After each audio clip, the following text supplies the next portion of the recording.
કરી અમારા જીવનના સ્વામી અને અમારા પ્રભુ, અમે તમારો આભાર માનીએ છીએ, તમારા નામને ધન્યવાદ આપીએ છીએ, સાથે તમારા જીવંત અને પવિત્ર વચનોને માટે અમે તમારો આભાર માનીએ છીએ.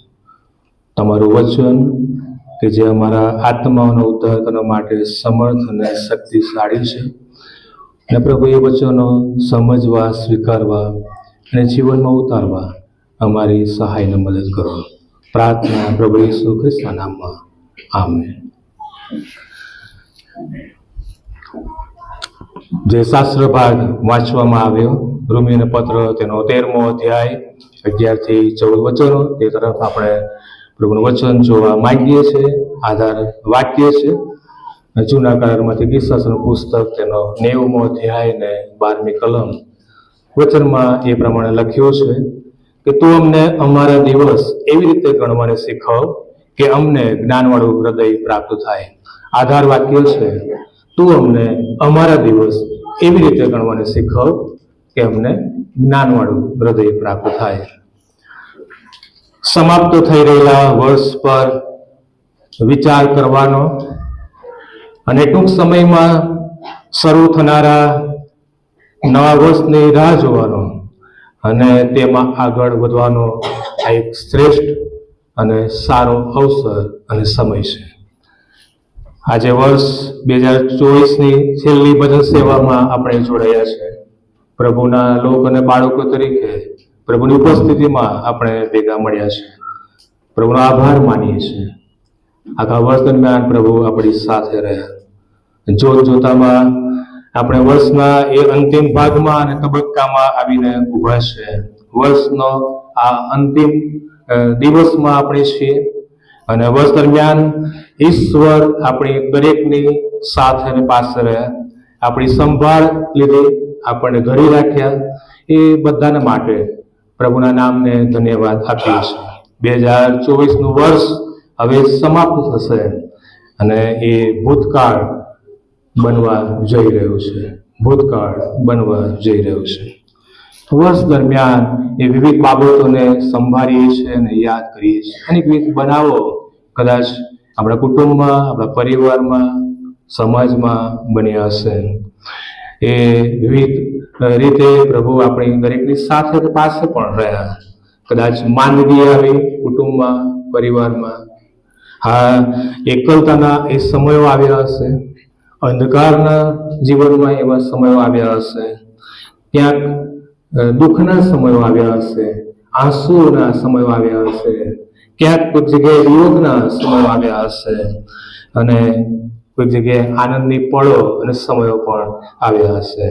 અકસ્માત, કુદરતી આફતો અને અલગ અલગ બાબતો, નાની મોટી ઘટનાઓ અને બાબતો, દરેકમાં પ્રભુ આપણી સાથે રહ્યા અને એ બધા સમયોમાં પ્રભુએ તેની કૃપામાં ધરી રાખ્યા.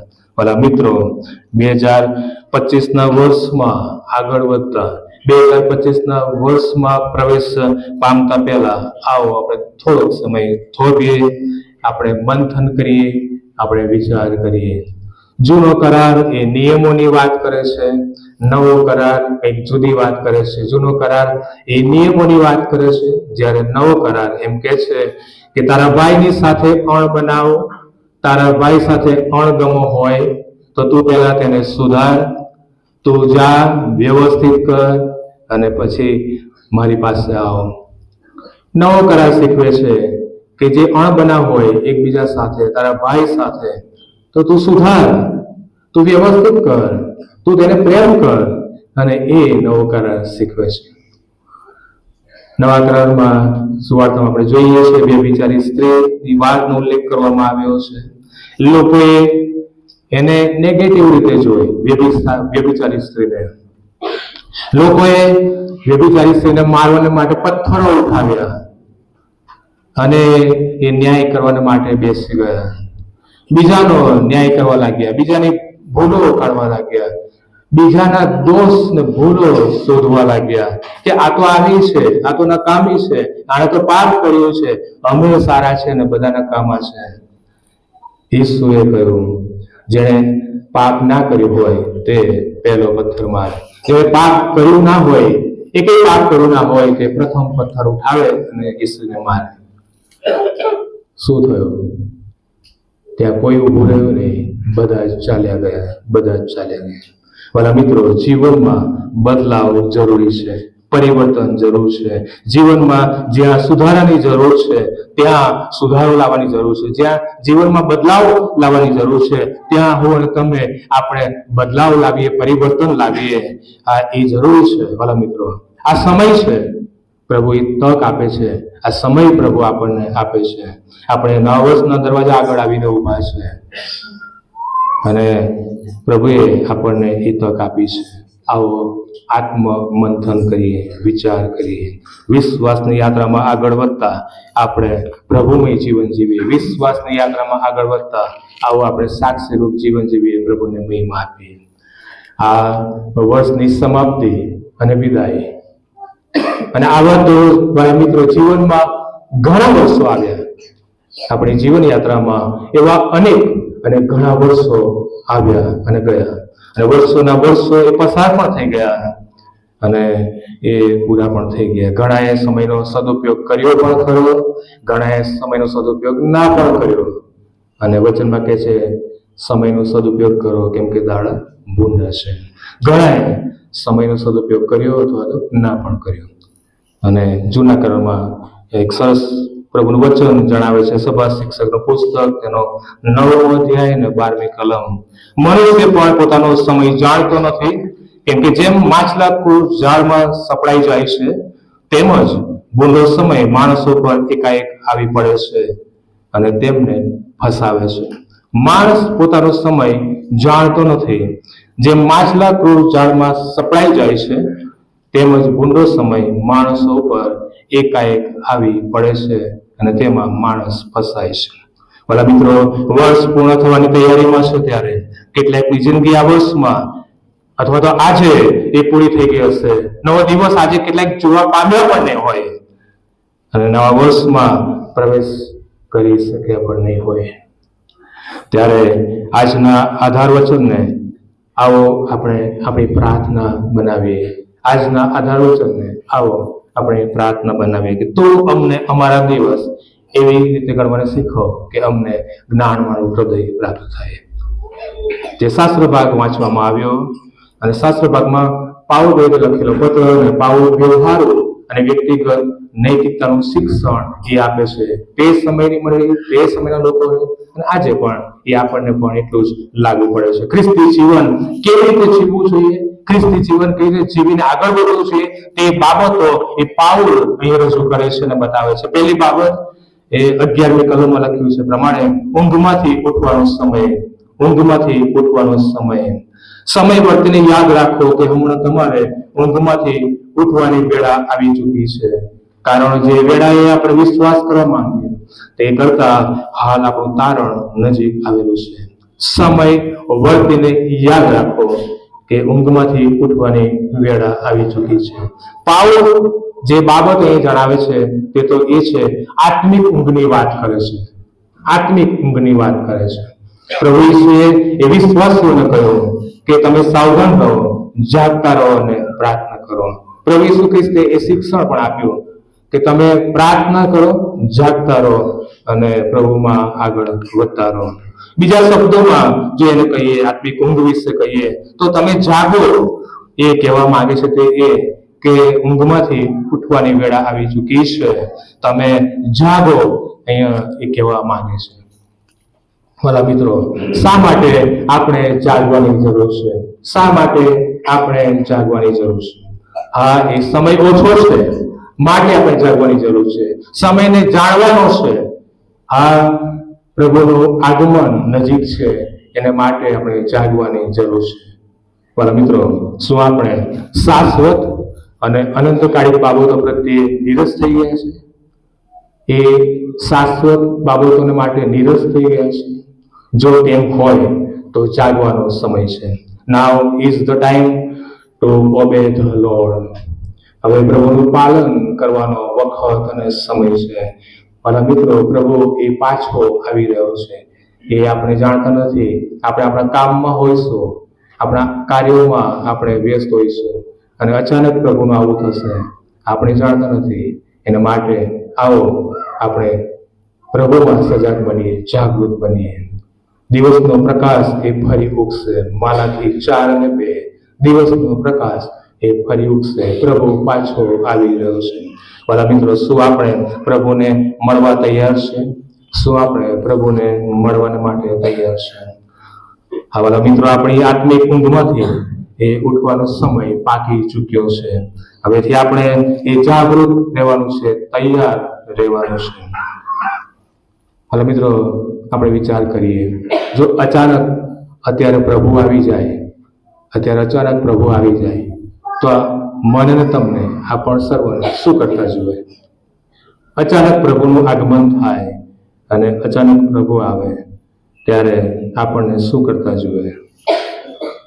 એના માટે વાલા મિત્રો, પ્રતિ સમય આપણે તૈયાર થયેલા માલુમ પડીએ એ જરૂરનું છે. અને પ્રભુ એવી અપેક્ષા આપણી પાસે રાખે છે. પાણીના પ્રવાહની માફક એ સમય અને વર્ષો અને દિવસો એ ચાલ્યા જાય છે. 2024નું વર્ષ એ ખબર પણ ના પડી અને એ પૂરું પણ હમણાં થઈ જશે. પાઉલ કહે છે કે સમયનો તમે સદુપયોગ કરો. માથીની સુવાર્તા 25મો અધ્યાય ને 1 થી 13 વચનોની અંદર 10 કુમારિકાઓનું દ્રષ્ટાંત આપવામાં આવ્યું છે. એમાં 5 મૂર્ખ અને 5 સમજદાર હતી. મૂર્ખીઓએ મસાલો લીધી પણ તેલ લીધું નહીં. જે કરવાનું હતું એ તેઓએ કર્યું નહીં. જે તેલની વાત છે એ તો તેલ પવિત્ર આત્માનું પ્રતીક છે. તેલ એ પવિત્ર આત્માનું પ્રતીક છે. વરરાજા આવ્યો, એ સમય આવી ગયો, વરરાજા આવ્યો, મૂર્ખીઓ પાસે તેલ મળ્યું નહીં, તૈયાર નથી, તેલ નહોતું. તેઓ ડાહી કુમારિકા પાસે જાય છે અને તેલ માંગે છે. અને બુદ્ધિવંતીઓએ જવાબ આપ્યો અને કહ્યું કે બહેતર એ છે કે તમે બજારમાં જાઓ અને ત્યાંથી લઈ આવો. બહેતર એ છે અમારી પાસે આવવાની જગ્યાએ તમે બજારમાં જાઓ અને ત્યાંથી તમે મેળવી લો, ખરીદી લો. પછી શું થયું? વરરાજા આવી ગયો અને દરવાજો બંધ કરવામાં આવ્યો અને મૂર્ખીઓ મોટેથી બૂમો પાડવા લાગી ને પુકારવા લાગી કે સ્વામી, સ્વામી, અમારા માટે દરવાજો ખોલો, સ્વામી, અમારા માટે દ્વાર ઉઘાડો. અને વરરાજાએ જવાબ આપ્યો કે હું તમને ઓળખતો પણ નથી. તમે કોણ છો? હું જાણતો નથી, ઓળખતો નથી. મૂર્ખીઓએ મસાલો લીધી પણ તેલ લીધું નહીં. ઘણી બધી વખત આપણે પણ આવું કરીએ છીએ.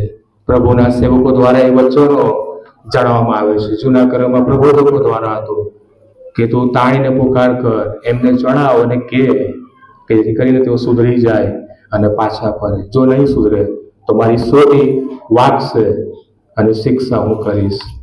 અને પ્રવર્તમાન સમયમાં પ્રભુએ એ સેવકોની ભેટ આપી છે અને પ્રભુ એ સેવકો દ્વારા વાત કરે છે. પ્રભુ એ સેવકો દ્વારા, એ વચન દ્વારા આપણી સાથે વાત કરે છે. આવું એ વચનને આપણે માનીએ, સ્વીકારીએ. આ વરરાજાએ જવાબ આપ્યો કે હું તમને ઓળખતો નથી. ચલો લાજરસ ને ધનવાનની વાતને આપણે યાદ કરીએ. પૃથ્વી પર હતા, ધનવાનને બધું સારું હતું. પેલો માણસ કે દુઃખમાં અને મુશ્કેલીમાં જીવન જીવ્યો, કોઈ સુવિધા એની પાસે નહીં. કૂતરા જે રોટલો ખાય ને એ ખાતો હતો. મરી ગયા બંને, ઉપર ગયા અને એ બંનેનો ત્યાં ન્યાય થાય છે. અને પેલો માણસ કહે છે, ધનવાન માણસ કહે છે કે પ્રભુ તું મોકલ કે નીચે ઇબ્રાહિમને મોકલ, કહે છે કે મારા ભાઈઓ છે એમને સમજાવે. હું તો અહીંયા આવી ગયો, દુઃખ ભોગવું છું પણ બીજા ના ભોગવે. પણ શું કહે છે? શું લખ્યું છે ત્યાં પણ કોણ છે? પ્રબોધકો છે, સેવકો છે, બરોબર? એની તો ચિંતા ના કરી.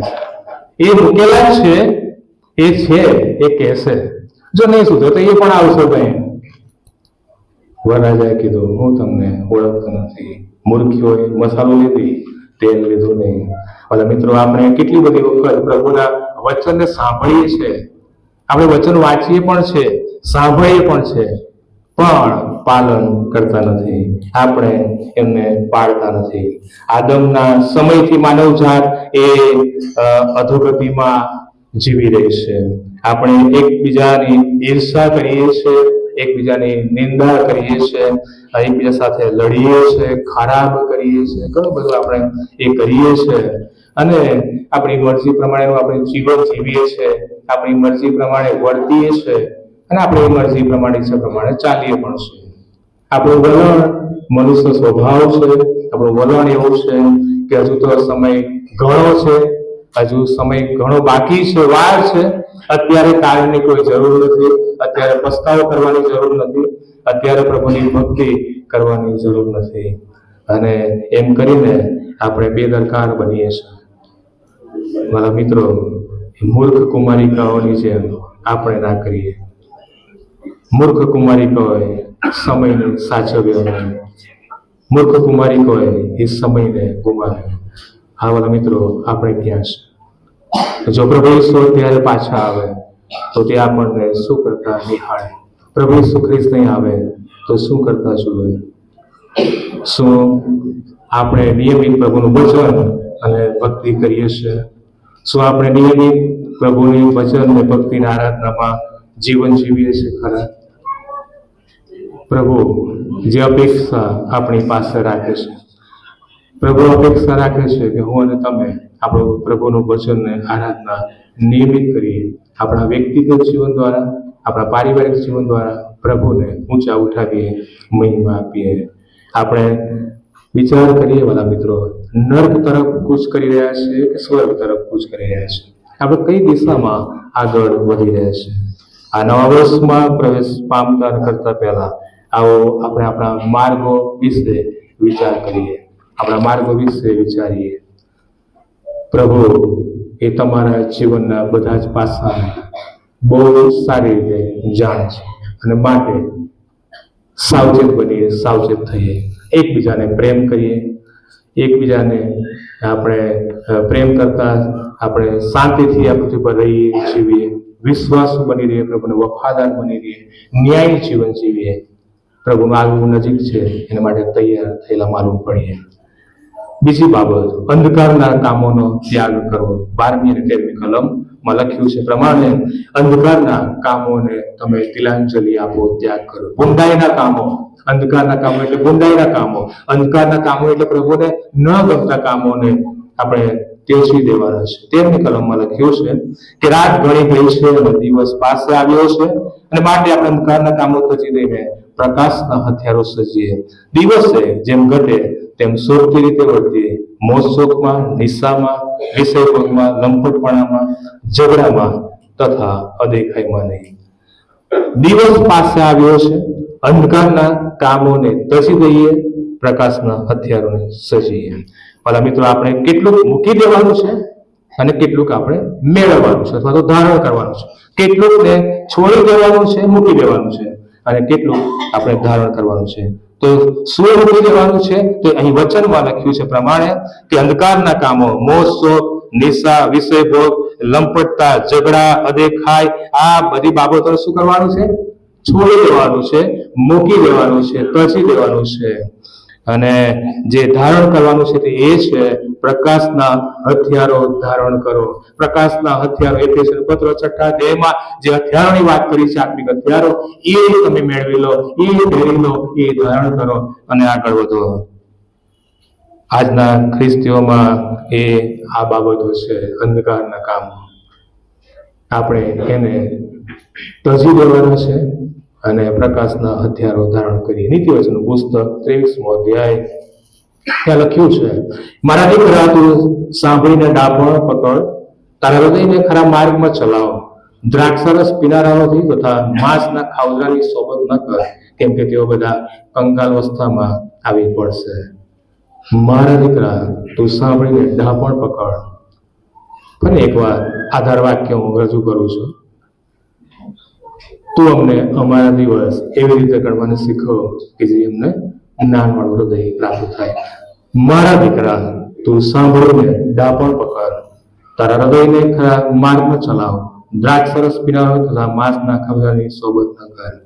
એ બધા જ કંગાળાવસ્થામાં આવશે. સાવધાન. કોઈ જગ્યાએ કામ ચાલતું હોય ત્યાં બોર્ડ માર્યું હોય કે ભાઈ થોભો, સાવધાન, આગળ જશો તો ખાડો છે, પડી જશો, વાગશે, નુકસાન થશે. સાવધાન બનવાની જરૂર છે, બદલાવની જરૂર છે, ઈશ્વરને અનુસરવાની જરૂર છે. વાલા મિત્રો, આજે પ્રવર્તમાન સમયમાં શેતાને ઘણાના જીવનોને પકડમાં લીધા છે. કુટુંબો પર એક કબજો જમાવીને બેઠો છે. ખ્રિસ્તી સમાજની વાત કરીએ, પરિસ્થિતિ અલગ છે. વાલા મિત્રો, કુટુંબોમાં ક્લેશનું વાતાવરણ છે, ઘણા કુટુંબોમાં અશાંતિનું વાતાવરણ છે. સંયુક્ત કુટુંબો એ તૂટી રહ્યા છે, વિભક્ત કુટુંબો એ વધતા જાય છે. ફાવતું નથી, મેળ પડતો નથી, ફાવતું નથી, અલગ થતા આપણે જોઈએ છે. સંબંધો એ તૂટતા જાય છે. સંબંધો માત્ર એ ફોન સુધીના સંબંધો એ બની ગયા છે. વોટ્સએપ પર મેસેજ છોડી દઈએ છીએ, ફોન પણ આપણે નથી કરતા, વાત પણ ના કરીએ, અને મેસેજ છોડી દઈએ અને એમ બતાવીએ કે સંબંધમાં છીએ. હતાશા અને એકલતાના એ સમય એવા પ્રશ્નો એ કુટુંબ અને પરિવારની અંદર જોવા મળે છે. વડીલોની સમસ્યાઓ છે, વિચારોમાં મતભેદ છે, ગેરસમજ છે, વિચારોમાં આર્થિક સંકળામણ છે, વિચારોમાં ગેરસમજ. ક્યાંક કોઈ કંઈક કહી દીધું તો એને બીજી રીતે નેગેટિવ લઈ લે અને પછી એ પ્રમાણે બંધબેસતી પાઘડી પહેરીને આગળ વધે. આર્થિક સંકળામણ, આર્થિક રીતે ભીષ્મ કુટુંબ અને પરિવારો. આ શેતાનના કામો છે. શેતાન એ આ રીતે કરે છે. મોબાઈલ, આધુનિક સાધનોને કારણે ઘરોમાં, પરિવારોમાં, કુટુંબોમાં અંતર એ વધી રહ્યો છે. બધાની પાસે અત્યારે મોબાઈલની સુવિધાઓ છે. અલગ અલગ મોબાઈલ લઈને જે પહેલા એકતામાં, જે પહેલા સાથે મળીને ખાતા, જમતા, વાતો કરતા હતા, એ સમય હવે ઓછો થઈ ગયો છે. મોબાઈલ, ટેકનોલોજીનો જમાનો, એ કામ હોય, આવું જોવા મળે છે. સુમેળતા નથી, એકતા જોવા મળતી નથી. મારા મિત્રો, આપણે આ બધામાં ક્યાં છીએ? હું ક્યાં છું? આપણે ક્યાં છીએ? ઈશ્વર સાથેની સંગતની વાત કરીએ. ઈશ્વરનું ભજન, આરાધના આપણા ઘરોમાં, આપણા કુટુંબોમાં, આપણા જીવનોમાં એ જરૂરી છે, અને એ તૂટતા બચાવશે. ઈશ્વર સાથેની સંગત, પ્રભુનું ભજન એ આપણને, આપણા ઘરોને, આપણા પરિવારને, આપણા જીવનોને એ તૂટતા એ બચાવશે. અને માટે અંતિમ સમયમાં પ્રકાશના હથિયારો સજી લઈએ, ધારણ કરીએ, પ્રભુમાં આપણે આગળ વધતા જઈએ. એક વખત એક વિસ્તારમાં મોટો પ્રોગ્રામ રાખવામાં આવ્યો, એનું આયોજન કરવામાં આવ્યું, અને એની તૈયારીઓ ચાલી રહી હતી. પ્રોગ્રામમાં જે લોકો ભાગ લેવાના હતા એ લોકો તૈયારીઓમાં હતા, અને એમાં એક વ્યક્તિને શેતાનનો રોલ ભજવવાનો હતો. એ બધો સમય આવી ગયો અને હવે એ વ્યક્તિને શેતાનનો રોલ ભજવાનો હતો. એટલે હવે પ્રોગ્રામ જે જગ્યાએ રાખવામાં આવ્યો હતો ત્યાંથી એનું ઘર બહુ દૂર નતું, નજીક હતું. અને ભાઈએ વિચાર્યું કે ભાઈ, હું અહીંયા તૈયાર થવાની જગ્યાએ ઘરે જો વ્યવસ્થિત તૈયાર થઈને આવું.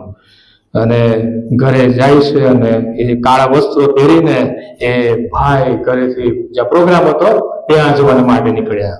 એ નીકળે છે અને એ રસ્તામાં હોય છે ત્યારે અચાનક એ વર્ષા ઋતુનો સમય હતો અને અચાનક વરસાદ વરસે છે.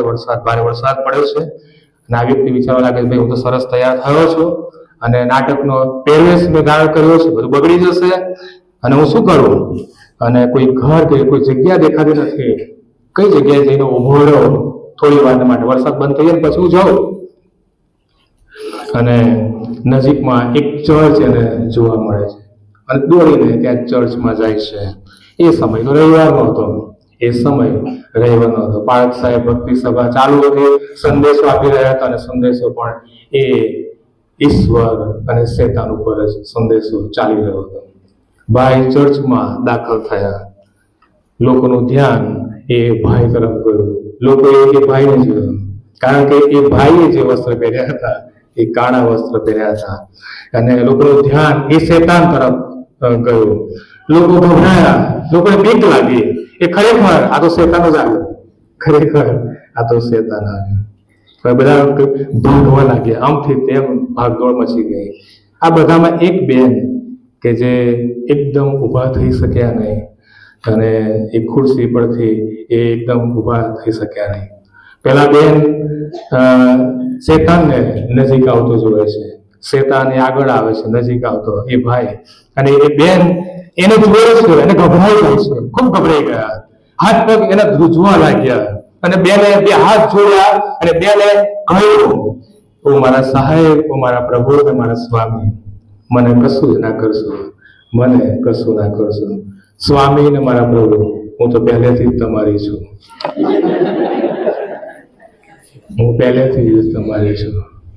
ભલા મિત્રો, ઘણી વખત આપણે પણ પલટી મારી દઈએ, ઘણી વખત આપણે પણ આવું કરતા હોઈએ છીએ. શેતાન, હું જે કહેવા માંગુ છું એ છે, શેતાન માણસને અંધકારમાં રાખવા માંગે છે, અંધકારમાં. તું ઘરનું ભજન ના કર, તું સંગતમાં ના જા, તું ચર્ચમાં ના જા, પણ તું જે આપણે વાંચી ગયા તેમ નીકળો, મોજ શોખમાં, આ બાબતોમાં, હે ને. અને શેતાની બંધનમાં રાખવામાં આવે છે. પ્રભુ ઈસુ ખ્રિસ્ત આ જગતમાં મુક્તિ આપવાને માટે આવ્યા. પ્રભુ ઈસુ ખ્રિસ્ત છુટકારો, તારણહાર, મુક્તિદાતા બનીને આ જગતમાં આવ્યા. પ્રભુ ઈસુ અંધકાર દૂર કરવાના માટે અજવાળ બનીને આ જગતમાં આવ્યા. ભલા મિત્રો, આપણે જાગૃત બનીએ, અંધકારના કામોને આપણે બચી ગઈએ, અને વચનમાં લખ્યું છે પ્રમાણે એ અંધકારની બાબતોને મૂકી દઈએ, પ્રકાશના હથિયારો સજીએ, રાતના કપડા, નાઇટ ડ્રેસ કાઢી નાખીને પ્રકાશના હથિયારોને આપણે ધારણ કરીને પહેરી લઈએ. ત્રીજી અને છેલ્લી બાબત, પ્રભુ ઈસુ ખ્રિસ્તને પહેરી લો. 14મી કલમ, પ્રભુ ઈસુ ખ્રિસ્તને પહેરી લો. મસીહના ન્યાયપણાને પહેરી લેવાની વાત છે. પ્રભુ ઈસુને પહેરવા એટલે મસીહના ન્યાયપણાને પહેરી લેવા, મસીહના પ્રેમને પહેરી લેવો, સ્વીકારી લેવો, અપનાવી લેવો, એને પ્રેમ કરવાની વાત, એકબીજાને પ્રેમ કરવાની વાત, જૂનું માણસ પણ દૂર કરી દેવાની વાત છે, જૂની આદતો, કુટેવો, જૂની બાબતોને ફેંકી દેવાની વાત છે. જે ઈશ્વરને પસંદ નથી તેનો ત્યાગ કરવો, અને જે ઈશ્વર પસંદ નથી તેને ફેંકી દેવાની વાત છે. એફએસી પત્ર 4 અધ્યાય પાઉલ સલાહ આપે છે કે જૂનું માણસ પણ છે એને ઉતારી દો. જૂનું માણસ પણ આખું આપણે ત્યાં વાંચતા ઘરે તમે વાંચી શકો છો. એફએસી 4:21ની કલમથી અંત સુધી વાંચશો તો પણ એ વધારે સારું રહેશે. 21 થી 24 કલમમાં પાઉલ જે સલાહ આપે છે, જૂનું માણસ પણ પોતાના જૂના પાપી વિચારો તમે મૂકી દો, કાર્યો અને એ દરેક બાબતોને તમે દૂર કરો. અને પાઉલભાઈ કોલોસીઓને પત્ર 3 અધ્યાયમાં કહે છે, ઉપરની વાતોને તમે શોધો, ઉપરની વાતો. એ હવે રીસ, ક્રોધ, અદાવત, નિંદા, તમારા મુખમાંથી નીકળતા બીભત્સ વચન, એ સગળું તમે તજી દો. અંધકારના કામો દૂર કરો, પ્રકાશનું વસ્ત્ર ધારણ કરો. જૂનાને દફન કરો, જૂનાને મારી નાખો, જૂનાને જતું કરો, જૂનાને દૂર કરો. નવું માણસપણું તમે ધારણ કરો. એનો મતલબ કે પવિત્ર આત્મા કે જે આપણને મળ્યો છે, પવિત્ર આત્માને આધીન આત્મિક વસ્ત્રો, આત્મિક વિચારો અને આત્મિક કામો આપણે અપનાવીએ, પહેરીએ, કરીએ અને આગળ વધીએ. દરેક વ્યક્તિ એની રીતે ઓળખાય છે. ગણવેશથી ઘણા માણસો ઓળખાય છે. ગણવેશ અત્યારે મેં જે પહેર્યું છે એ બાળકનો જપો છે. હોસ્પિટલમાં તમે જાઓ તો નર્સો, એ લોકોનો પણ એ પહેરવેશ હોય છે. ડોક્ટરનો પહેરવેશ હોય છે. પોલીસનો પહેરવેશ હોય છે. જેલમાં કેદી હોય તો એમનો પણ પહેરવેશ હોય છે. અલગ અલગ ગણવેશ હોય છે. આપણો ગણવેશ કયો? પ્રભુના લોક અને બાળકો તરીકે ખ્રિસ્તીઓનો ગણવેશ કયો? અમારા મિત્રો, આપણો ગણવેશ એ બીજો કોઈ નહીં પણ પ્રભુ ઈસુ ખ્રિસ્ત એ પોતે છે. અહીંયા જે કહ્યું છે પ્રમાણે 14મી કલમમાં, પ્રભુ ઈસુ ખ્રિસ્તને પહેરી લો. ઈસુને પહેરી લેવાના છે. એ ગણવેશ આપણે ધારણ કરવાનો છે. કાલ્વરી પાસે એ મળે છે.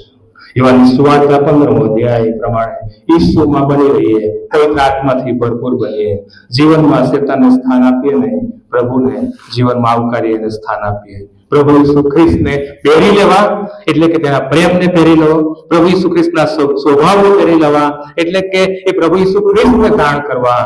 તેના ન્યાયપણને તમે પહેરી લો, તેના પ્રેમને પહેરી લો, એના સ્વભાવને તમે પહેરી લો. બહુ જાણીતું પાત્ર સંત ઓગસ્ટીન ખ્રિસ્તી બન્યા પહેલા પ્રભુથી એ દૂર હતા.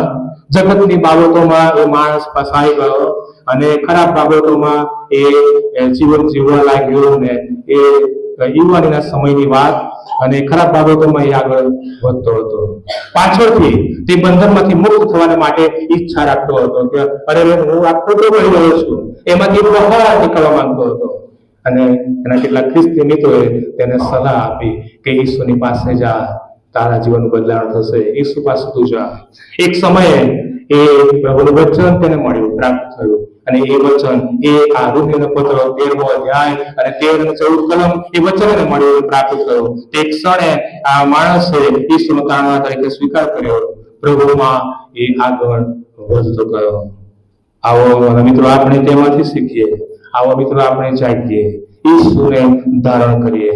નવા વર્ષમાં નવો આશીર્વાદ પામવો છે તો જૂની બાબતોને છોડી દેવી પડશે અને જૂનીને દફન કરવી પડશે. નવી રીતે આપણે આગળ વધવું પડશે. જો તમે ઈસુનો તારણહાર તરીકે સ્વીકાર કર્યો નથી તો પ્રભુ આ સમય આપે છે, તક આપે છે, સમયનો સદુપયોગ કરીએ. નવા વર્ષમાં નવું માણસ પણ પહેરી લઈએ, ધારણ કરીએ, જે આપણી સામે નવું વર્ષ રાહ જોઈ રહ્યું છે. એક નવી રીતે આપણે આગળ વધીએ, નવી રીતે પ્રભુમાં એ નવા વર્ષમાં પ્રભુની કૃપામાં આપણે પ્રવેશ પામીએ. પાઉલ કહે છે કે જે પાછું આવે છે તેને વિસરીને નિશાની પડી હું કૂચ કરું છું, આગળ વધું છું. આજે મિત્રો તમે ખાલી ઘરે પાછા જશો નહીં. મારી ખાસ વિનંતી છે કે આજે તમે ખાલી પાછા જશો નહીં. ચોક્કસ નિર્ણય કરીને તમે જાઓ. નિર્ણય કરીએ કે હા પ્રભુ, હું આજથી મારા જીવનના અંત સુધી તમને વળગી રહીશ. હા, હું આજથી મારા જીવનના અંત સુધી પ્રભુ તમને આધીન અને વિશ્વાસુ જીવન જીવીશ. પ્રભુને મહિમા આપીએ, પ્રભુની ઈચ્છા આપણે પૂરી કરીએ. આપણી જાતની આત્મ તપાસ કરીએ. વાલા મિત્રો, થોડોક સમય શાંત રહી, આપણી આંખો બંધ કરી આપણી આત્મ તપાસ કરીએ. પ્રભુનું આગમન નજીક છે. ઊંઘમાંથી ઉઠવાની વેળા આવી ચૂકી છે. અંધકારના કામોને મૂકી દેવાના છે, પ્રકાશના હથિયારોને ધારણ કરવાના છે. હા વાલા મિત્રો, શું આપણે પ્રભુને મળવા માટે તૈયાર છે? Are you ready to meet him? શું આપણે પ્રભુને મળવા માટે તૈયાર છે? 10 કુમારિકાઓ મૂર્ખીઓએ મસાલમાં તેલ લીધું નહીં અને એ લોકો રહી ગયા. શું મારા મિત્રો આપણે પાપથી બીમાર છીએ? શું આપણે કોઈ શોધમાં છીએ?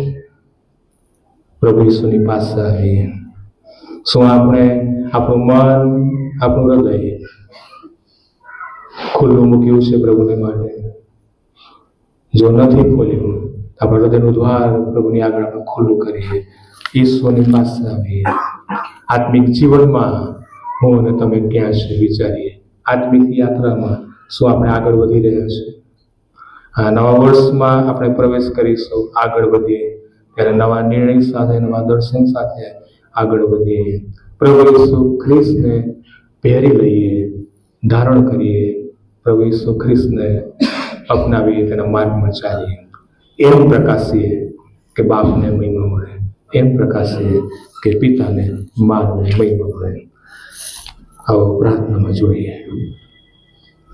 મારા પ્રભુ, અમે તમારો આભાર માનીએ છીએ આ જીવંત અને પવિત્ર વચનોને માટે.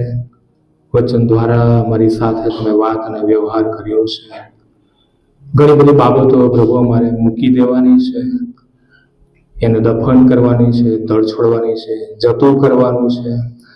અને જે અમારે અપનાવવાનું છે વાલા પ્રભુ, જે અમારે સ્વીકારવાનું છે, પ્રકાશના હથિયારો અમે ધારણ કરીએ પ્રભુ, એના માટે કૃપા માંગીએ છીએ. ઓ પ્રભુ, અમારી પ્રાર્થના છે, અમે જેવા છે તેવા તમારી પાસે, તમારા ચરણોમાં આવીએ છીએ. અમારો સ્વીકાર કરો. વાલા પ્રભુ, અમારી પ્રાર્થના છે, અમારી આત્મિક આંખોને ઉઘાડો કે જેથી કરીને અમે સત્યને જોઈએ, નિહાળીએ અને સત્યને અમે પ્રાપ્ત કરીએ. આ પ્રભુ, અમે નવો માણસ પણ પહેરી લઈએ. પ્રભુ, અમે તમને પહેરી લઈએ. આ વાલા પ્રભુ, અમે અંધકારની બાબતોને તજી દઈએ અને પ્રભુ નવી રીતે નવા માણસપણામાં તમે જે ઈચ્છા અને અપેક્ષા રાખો છો એ પ્રમાણે જીવન જીવવા અને આગળ વધવા પ્રભુ અમારી પ્રત્યેકની સહાયને મદદ કરો. પ્રાર્થના પ્રભુ ઈસુ ખ્રિસ્તના નામમાં. આમેન.